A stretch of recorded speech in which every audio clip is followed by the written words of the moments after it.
근데 중요한 건 뭐냐면 내가 왜 발품을 팔아야 되냐면 찾으려고 하는 거거든요. 카렌님이 그 대출 상담해 주시는 분을 또 소개를 해주십니다. 그리고 특히 되게 중요한 게 0.2% 정도 우대금리가 나오거든요. 그때 이제 발견을 한 게 좀 깎아주세요. 제발 저 좀 도와주세요. 뒷광고 하나도 없고 협찬받은 것도 없어요. 다 내돈내산으로 다 이사를 했습니다.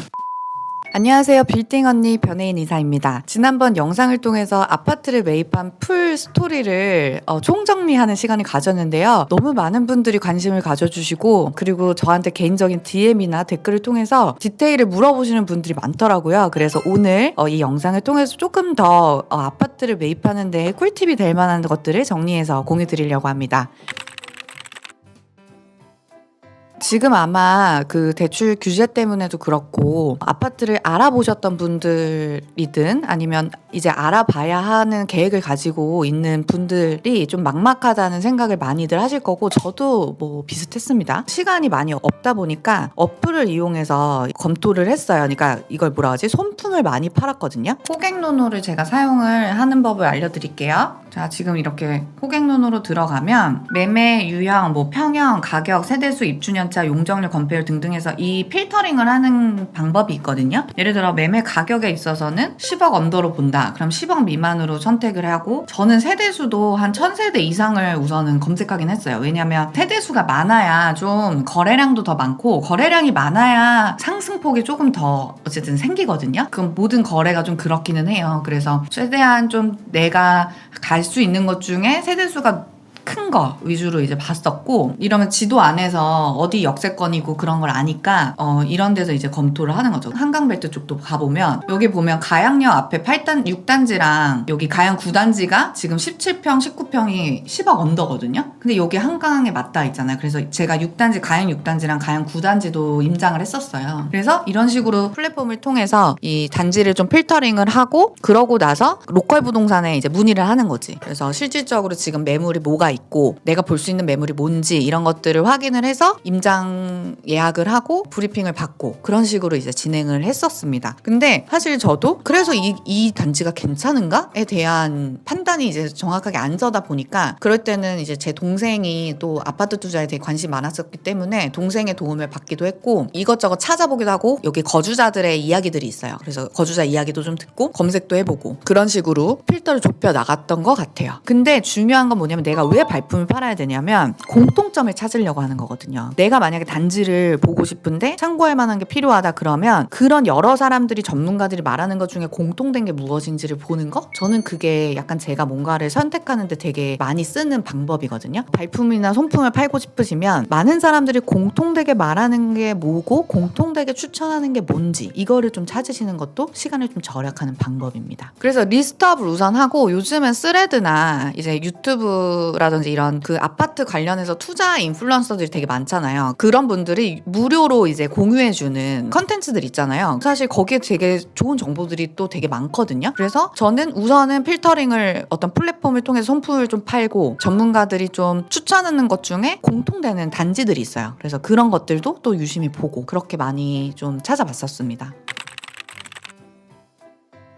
저도 이제 너무 방대하다 보니까 호갱노노에서 찾아서 보면 이게 진짜 맞나? 약간 계속 이제 스스로 확신이 안 들거든요. 그래서 임장을 해도 사실 결정을 잘 못하고 공부만 계속 하게 되는 거예요. 카렌님을 그래서 찾아가게 된 거죠. 좀 뭔가 확신을 얻고 싶은 생각, 선택지를 좁히고 싶은 마음에 카렌님한테 유료 상담을 진행을 했고 진짜 돈 안 아까웠어요. 저는 개인적으로 돈 안 아까웠고 카렌님을 만나서 제 고민들 그리고 카렌님이 봤을 때 내가 가지고 있는 시드 안에서 볼 수 있는 단지들 그리고 저는 10억 언더로 봐야 되는 거 아닌가라는 생각을 했었는데 카렌님을 만나고 나서 지금은 안 되지만 뭐 갭투를 한다거나 이런 식으로 하면 뭐 12억까지도 볼 수 있겠다 아이디어를 얻게 되고 그러니까 첫 번째가 추천 단지를 좁힐 수 있었다 그리고 두 번째로 이 투자를 하는 아이디어를 얻을 수 있었다 이게 제가 카렌님 유료 상담을 통해서 얻게 된 거였어요. 그렇게 해서 제가 25년 2월에 카렌님이랑 상담을 했고 그러고 나서 5월에 계약을 했으니까 딱 3개월 정도 이제 검토를 한 거죠. 근데 그때가 너무 바빴기 때문에 사실 모아서 보면 거의 마음 먹고 한 거는 한 달 안에 결정했던 것 같습니다.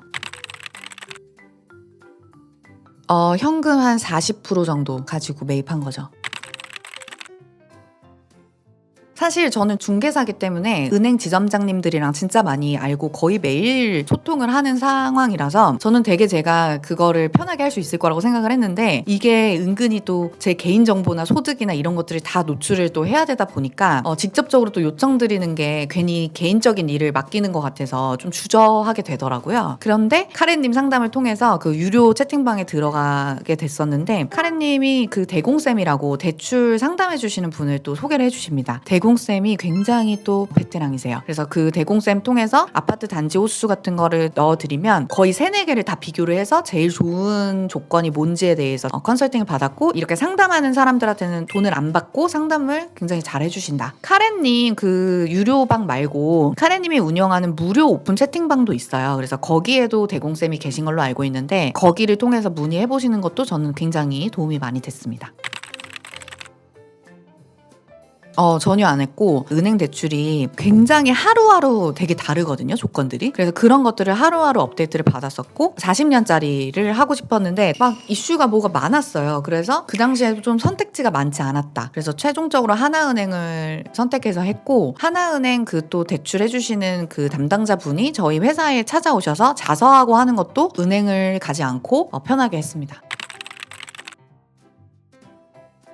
그래서 그것도 제가 대출하시는 대공쌤이랑도 계속 상의를 했던 게 그때가 이제 또 종합소득세 신고하는 기간이었어요. 그러면 우리가 소득을 가지고 대출이 나오기 때문에 예를 들어 사업하시는 분들 중에서는 비용으로 되게 많이 떨구셔서 뭐 예를 들어 매출은 5억인데 실질적인 소득 잡히는 거는 뭐 1억도 안 되시고 이러는 경우들이 많거든요. 근데 그러면 대출에 문제가 생길 수 있어요. 그래서 그런 부분도 은행이랑 좀 얘기를 해서 소득 신고할 때 그런 것도 다 고려를 해서 신고를 했던 것 같습니다. 그리고 대출이라는 게 내가 대출을 안 나오면 이 자금 플랜에 굉장히 이슈가 생기기 때문에 잘 받아야 되거든요. 그리고 금리를 0.1% 우대금리 받는 것도 너무너무 중요합니다. 우대금리를 받는 조건들이 있어요. 예를 들어 대출해야 하면 카드를 만들어서 써야 된다거나 뭐 예적금을 한다거나 그리고 특히 되게 중요한 게 전자계약서 쓰는 것도 0.2% 정도 우대금리가 나오거든요. 엄청 큰 거예요. 그래서 전자계약서 같은 경우에도 중개인한테 전자계약 가능한지를 반드시 확인하시고 전자계약 해달라고 요청을 해서 진행을 하셔야 됩니다.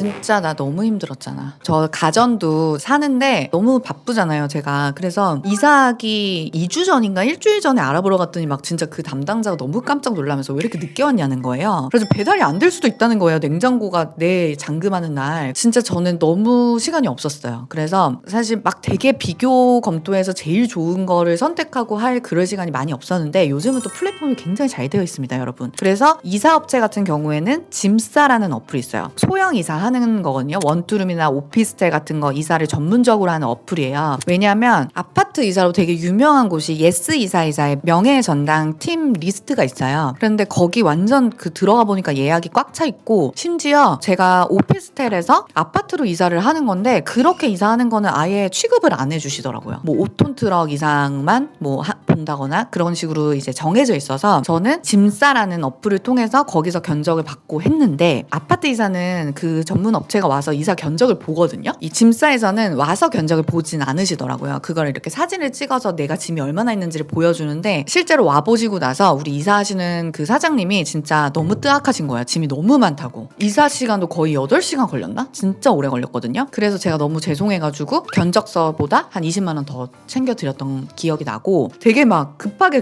다 했었어요.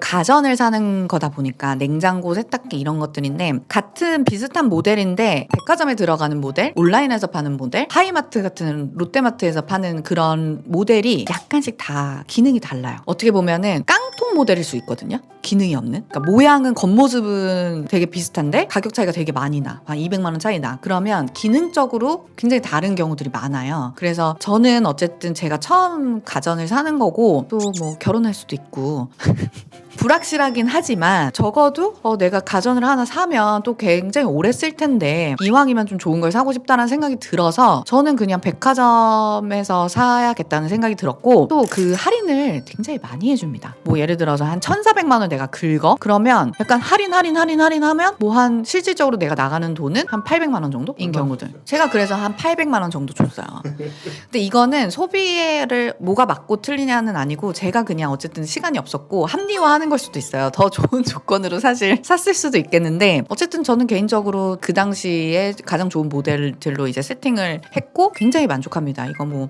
핸드폰으로 다 연동되고 너무 기능적으로 만족하면서 쓰고 있습니다. 아니요, 없어요. 인테리어 아예 손 안 받고 정말 이 안에 인테리어를 제가 한 건 없는데 이제 가장 중요한 게 저는 또 커튼 같은 이제 패브릭이 되게 중요하잖아요. 그래서 커튼들을 좀 신경 써서 했어요. 그래서 커튼만 90만 원 들었어요. 여기 거실, 안방 그리고 저기 우리 작은 방 서재에 블라인드 하는 것까지 해서 90만 원 정도 들었고 그것도 견적을 2개를 비교를 했는데 지인이 소개시켜준 창가리미라는 업체를 통해서 했는데 굉장히 디테일하게 상담도 잘해주셨고 커튼이 생각보다 분위기를 또 올리는데 도움이 되거든요. 다음에도 또 좀 여름 되면 한번 바꿔볼까? 이렇게 지금 생각을 하고 있습니다. 그리고 그 정리업체는 지금 문의를 엄청 많이 해주시더라고요. 정리업체 어디 있었냐고. 근데 진짜 강추하는데 연락처가 궁금하신 분들은 저한테 인스타 DM을 주세요. 그러면은 인스타 DM으로는 제가 연결을 해드리도록 하겠습니다. 뒷광고 하나도 없고 협찬받은 것도 없어요. 제가 뭐 그럴 정도의 사람도 아니고 다 내돈내산으로 다 이사를 했습니다.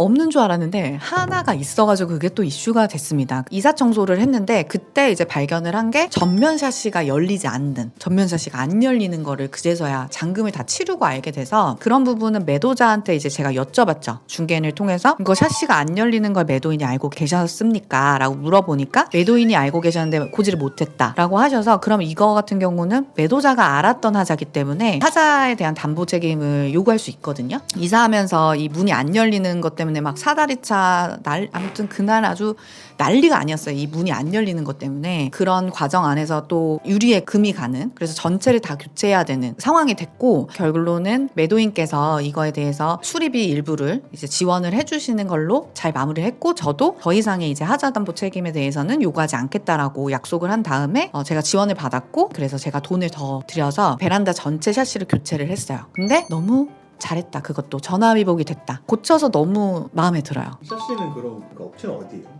그것도 제가 이 근방 남산타운 아파트 인근에 있는 이제 샤시 업체에 전화했더니 막 400만 원, 막 500만 원 막 이렇게 부르시더라고요. 그래서 너무 비싸다. 이래서 순고를 통해서 찾았고 전체 그 25평형 고치는데 총 비용은 345만 원 주고 전체 샤시를 교체를 했습니다.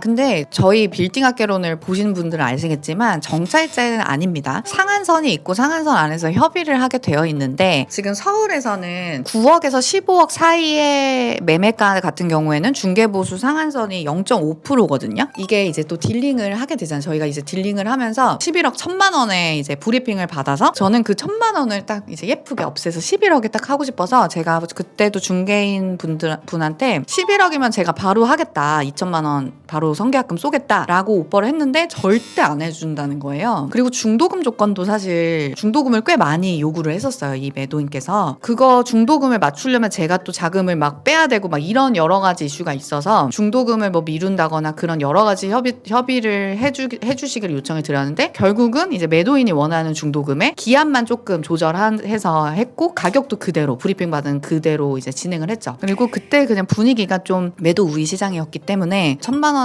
안 깎아주셔도 해야겠다라고 사실 생각을 했었죠. 그래서 제가 비빌 곳이 또 중개인 분한테 가서 이거 가격도 안 깎아줬으니까 중개보수는 0.4%만 드릴게요. 이렇게 해가지고 0.4%의 부가세 별도 이렇게 해서 협의를 봤었죠. 뭐 같은 중개인으로서 뭐 당연히 수수료 깎는 거는 또 그렇기는 한데 저도 뭐 예를 들어서 고객이 원하는 뭐 그런 딜링이 안 됐을 때 또 성의를 또 중개보수로 보여드리고 뭐 그런 경우들이 있거든요. 그래서 모르겠어요. 이거는 중개인 분들이 어떻게 생각하실지 모르겠지만 어쨌든 조금 깎았습니다. 그래서 0.4%의 부가세 별도로 드렸었고 이 자리를 빌어서 감사하다는 말씀을 또 드리고 싶습니다. 그냥 깎아달라고 하면 이렇게 깎아주시는 거예요? 아니 당연히 이제 애교 작전 해야죠. 좀 깎아주세요. 제발 저 좀 도와주세요. 애교를 탑재하셔가지고 중개인 분의 마음을 이제 살살 녹이셔야 한다.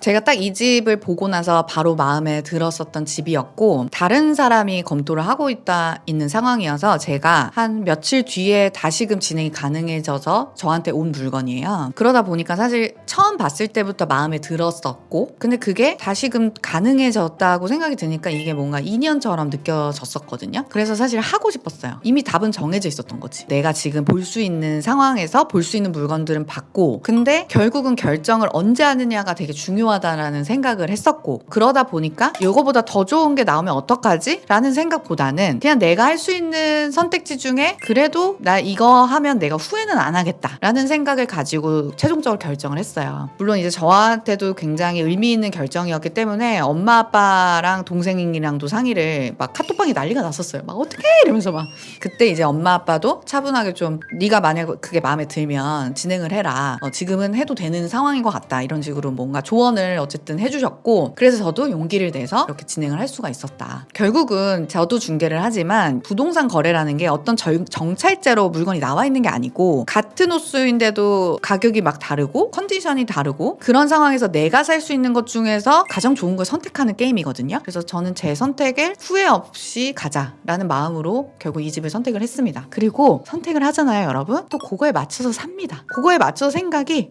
잘 샀어 이렇게 이제 스스로 이제 생각을 하기 때문에 결정하는 게 중요하다라는 말씀을 드리고 싶어요. 그래서 너무 고민하다가 타이밍을 놓치는 것보다는 한번 저질러 보는 게 그래도 도움이 된다라고 개인적으로 생각을 합니다. 그래서 이 영상을 보시면서 지금 아파트 매입을 고려하시는 분들이라면 다 좋은 거를 사기가 쉽지가 않아요. 한정된 돈을 가지고 내가 살 수 있는 최대치를 골라야 되는 상황이기 때문에 너무 고민을 해서 놓치기보다는 결정을 하는 용기를 가지시는 게 굉장히 중요하다라는 말씀을 드리고 싶습니다. 그래서 오늘 아파트 매입한 거 가지고 조금 더 심화된 얘기들을 해봤는데 이 영상이 유익하셨다면 좋아요와 댓글 잊지 마시고 그리고 구독 안 하신 분들이 있으시다면 제가 아파트 매입 정보뿐만이 아니라 건물 투자에 대한 다양한 이야기들도 나누고 있으니까요. 언제든지 구독하시고 좋은 정보 받아가시길 바라겠습니다. 여러분 그러면 모두 부자 되세요. 안녕. 안녕.